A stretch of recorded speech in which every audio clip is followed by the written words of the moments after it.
So as you have just heard in the talk from Dr. Spreen, we are engaged in a long-lasting, effective, and usually quite tolerable fixed-team collaboration with our partners for the cabotegravir team at GSK ViiV. So as such, I will not be presenting the latest rilpivirine long-acting clinical data because they have just been presented by Dr. Spreen. Rather, this presentation will focus on the rilpivirine long-acting specifics that support that development. As a recap on the rilpivirine molecule, it's a non-nucleoside reverse transcriptase inhibitor, and it has a half-life of about 45 hours. It's a CYP3A substrate, and at clinically relevant concentration, doesn't really have an impact on the metabolism of other drugs. It is available as an oral drug at a therapeutic dose of 25 milligrams once daily, and as such can be used either as a single agent in combination with other ARVs, but it is also part of once daily full regimen fixed dose combinations, Complera, Eviplera, and very recently also Odefsey. Other developments and co-developments for the oral product are also ongoing. The rilpivirine molecule also lends itself to formulation as a long-acting nanosuspension, for which the nanocrystal technology is used to improve the bioavailability and absorption of low-soluble or insoluble drugs. The particles of pure rilpivirine with an average size of 200 nanomolars are prepared by wet bead milling in an etch mill, and the graph on the bottom of this slide represents a typical particle size distribution for the current formulation G001. So the peak represents a 200 nanomolar, and then of course there's a distribution around that.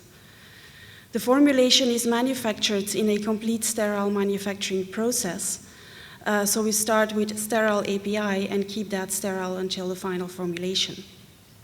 The G001 formulation is an aqueous formulation with a neutral pH and a drug loading of 300 milligram rilpivirine per milliliter of formulation to be used for intramuscular injection.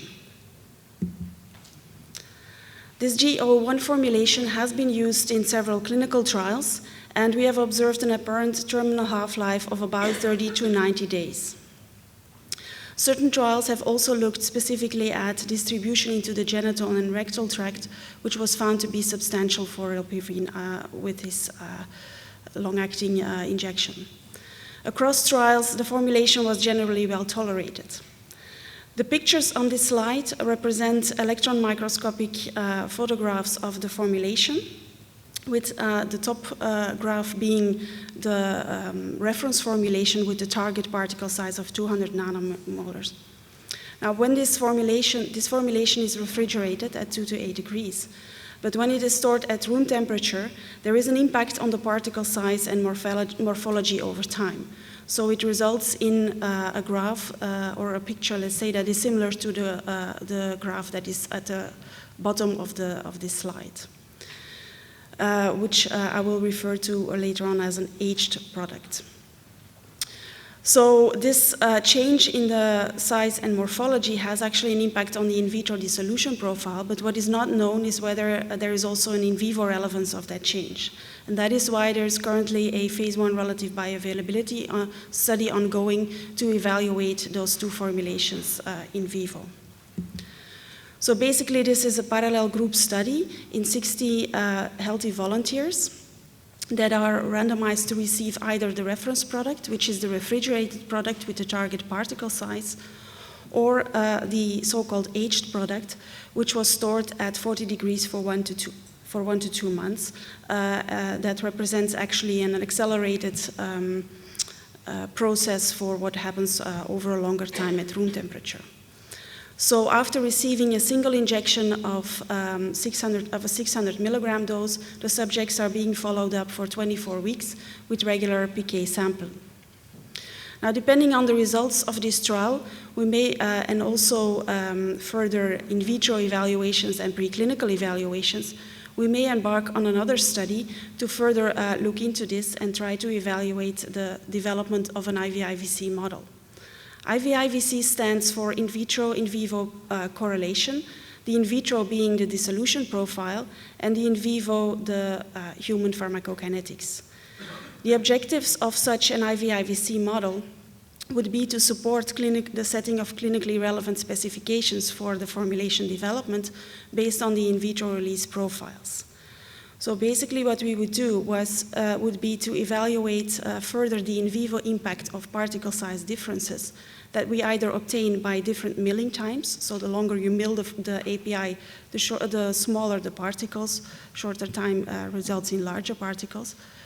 And of course, we would also be using the data from the stability sample or the H product in this study that is currently ongoing.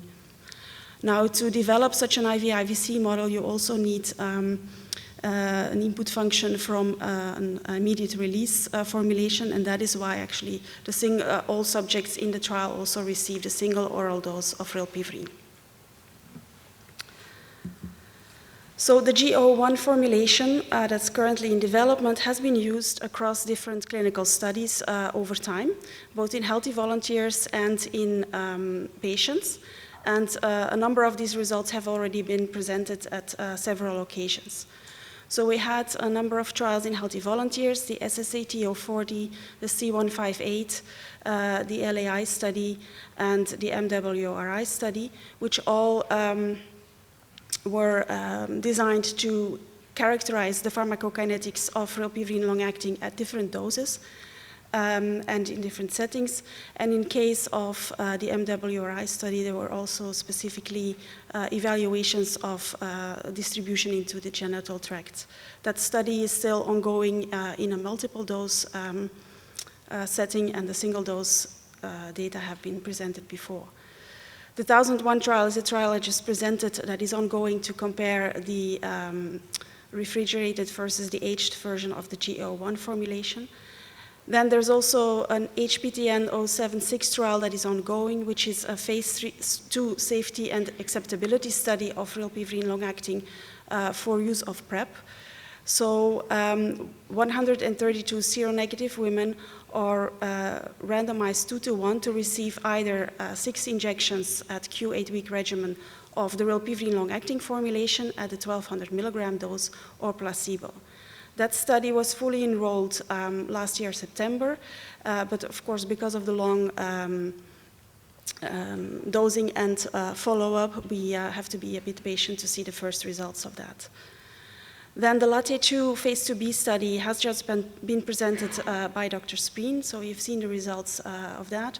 And then, of course, we have the 2 phase 3 studies, Atlas and Flare, which are planned for the near future. The pharmacokinetic data for rilpivirine obtained in the trial so far have all been combined into a population pharmacokinetic model for rilpivirine as a long-acting formulation. And the current model is graphically presented here. So we have a depot site in which the dose is given, so that's actually the injection site. And part of that dose is immediately going into the central compartment. And another part of the dose is going via an intermediate compartment into the model, and I will immediately show you the importance of that. Then there's also, of course, distribution between the central and the peripheral compartments and clearance from the central compartment. When we wanted to use this model for further simulation purposes, we first have to check whether it actually has good predictiveness of the actual observed data. And therefore, we did a visual predictive check, which is presented here. So what is presented in the graphs are in the black symbols, the observed data during the clinical trials. And then the red line with the shaded area represents the median prediction predicted profile with its 90% prediction interval. So on the left, you could see the predictions with a model that did not contain that intermediate compartment. And as you can see, it quite well predicted the concentrations early on after the injection, in which what I mean with early on is up to several weeks after injection. But as we went to later time points, the model actually tended to underpredict those values. So especially when you want to look at longer dosing intervals, this would be an important factor. So that's why in the current model, that intermediate compartment was introduced. And indeed, you can see on the right hand graph that with that intermediate compartment, the model better predicts the rilpivirine concentrations also at the later time points. So this model was then used to further optimize the long-acting dosing regimens for future studies. So our goal overall was to design a dosing regimen that would achieve steady-state concentrations as soon as possible, that would avoid lower ARV plasma concentrations early on while building up to steady state. We also wanted to align the regimen for both compounds, so meaning giving injections at the same time points, but even possibly also the same volumes to avoid any errors in dosing. And of course, it also has to be a practically feasible regimen, not only in a clinical trial, but also beyond. So to obtain that, several strategies were evaluated. So we looked at different timings or different intervals in between the first and the second dose as a sort of loading, or a higher first dose. And apart from that, we also evaluated what the impact was of the oral lead-in for the pharmacokinetics after a long-acting injection. So this graph represents the data that have also been presented by Dr. Spreen just before now. So these are the mean rilpivirine concentrations over time in the LATE-2 study up to the week 32 interim analysis. So in red is the Q4-week regimen, and in blue the Q8-week regimen.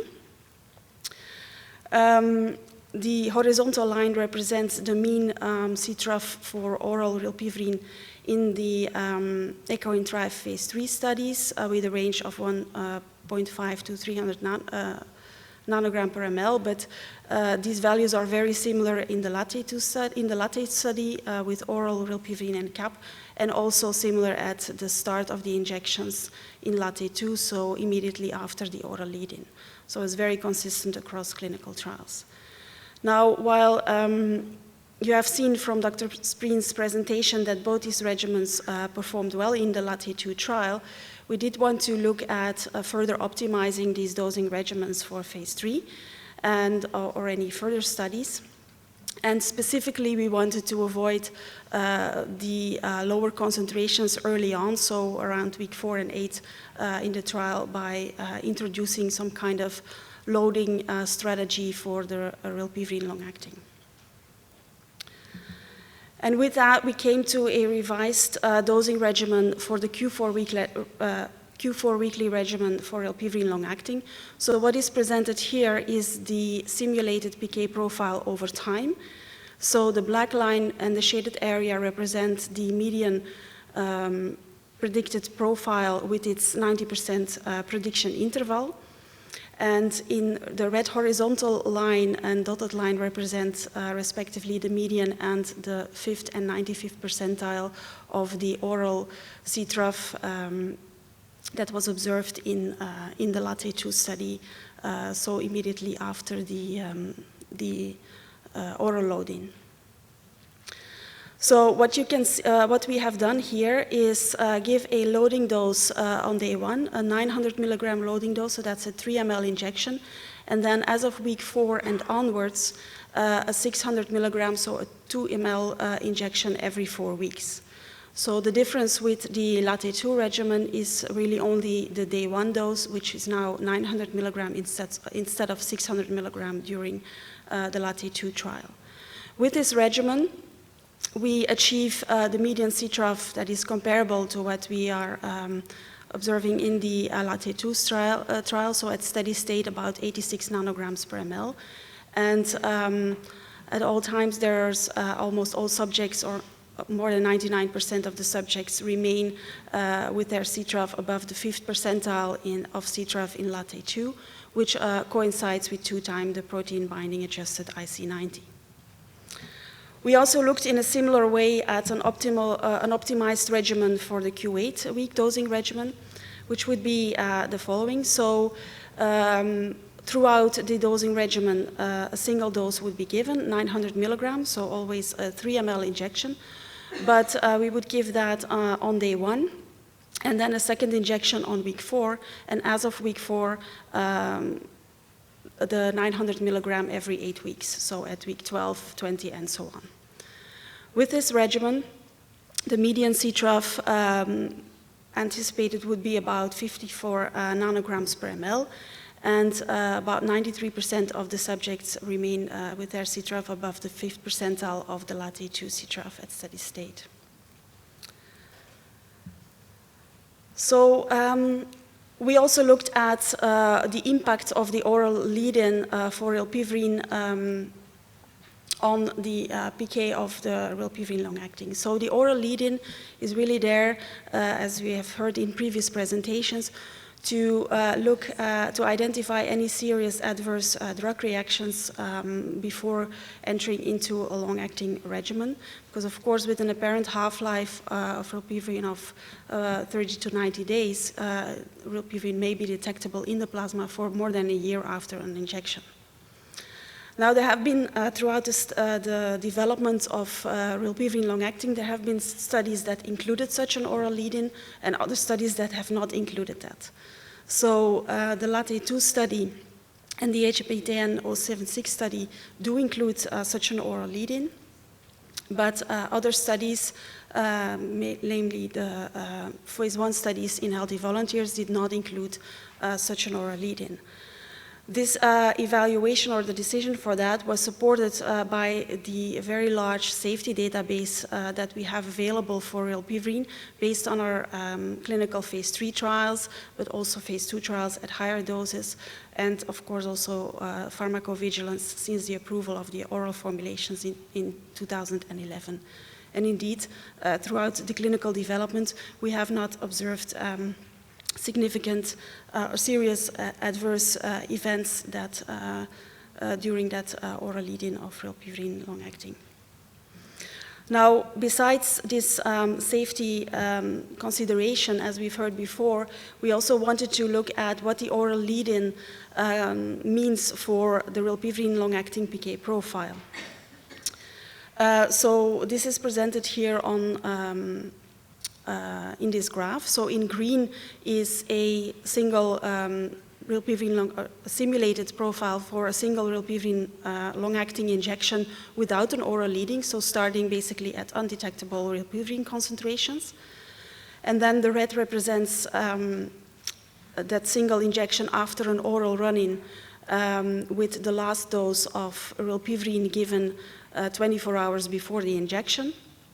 And then the black curve represents that the same thing, but then with a last dose given simultaneously with the injection. So that is also how the drugs were administered in the LAT-A2 study. So what you can see is basically that as of 2-3 weeks after the injection, there's really no impact anymore of that oral rilpivirine, as you would expect. And even so, the main impact is basically that you see higher concentrations on the day of injection and shortly thereafter because of the injection or the additional peak from the oral rilpivirine.